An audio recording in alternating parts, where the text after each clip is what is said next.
A lot of people don't know this, but if you have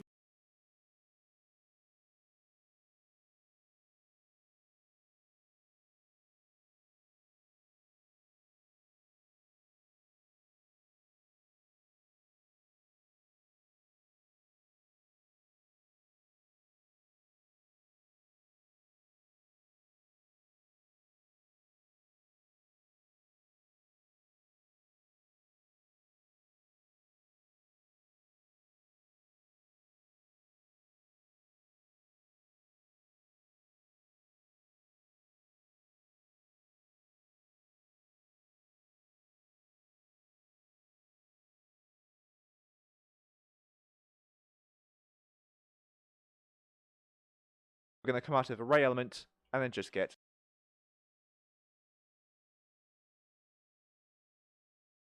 We'll go up to it, press E, and it has worked, and press E to close it again.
BP third person character.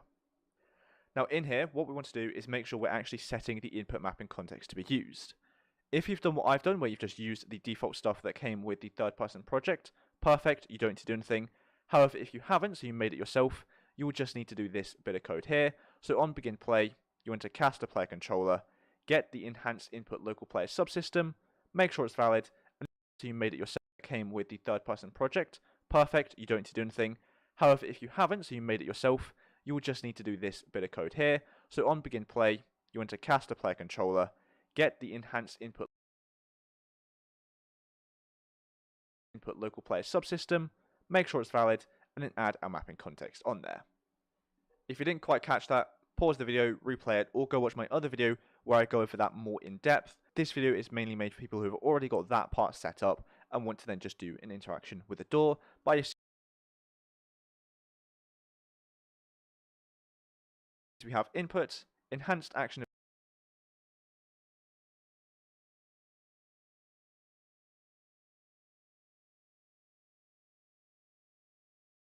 overlapping, for example, our door. We're going to go through all of those, and those are going to, for example, our door.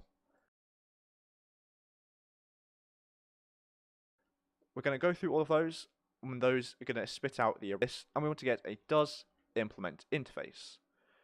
The interface being our interact interface we created.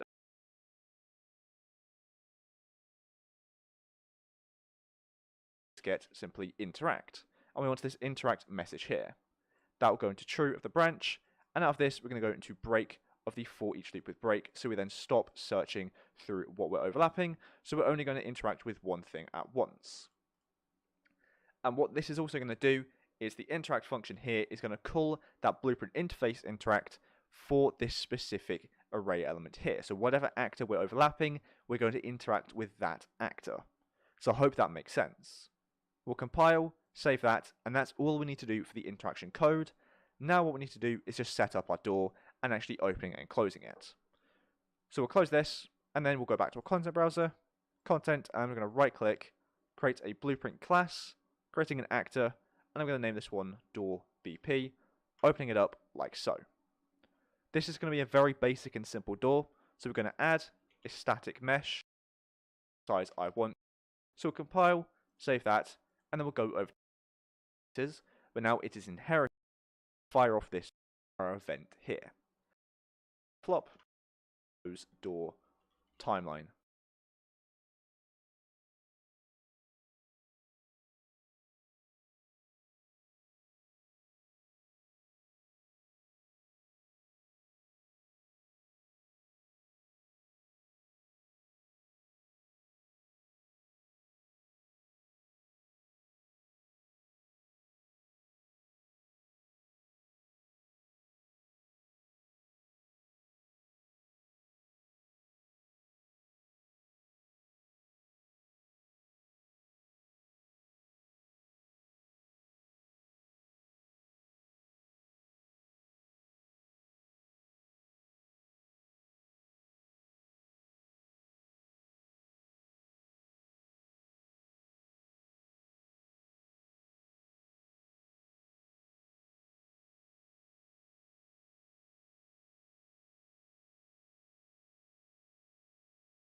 In reverse here.